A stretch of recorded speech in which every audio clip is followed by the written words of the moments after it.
We spoke to local farmer Gwyn Gwillim to hear his thoughts on how new environmental schemes could affect traditional ways of farming. Are there any environmental schemes that you are following or actively undertaking?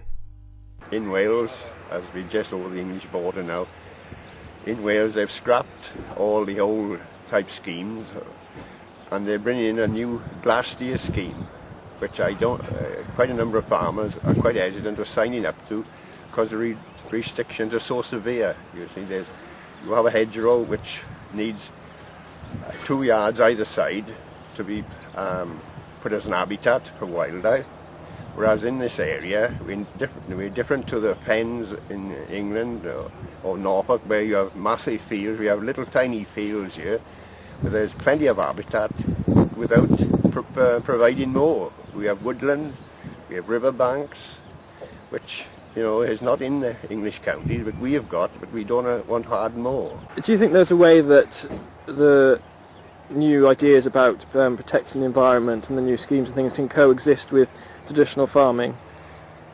Yes, I think that they could, yes.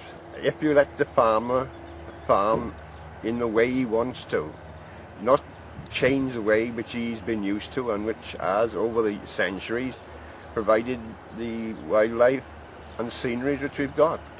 See, you can get the two, marry the two together, really, without destroying the one to involve the other.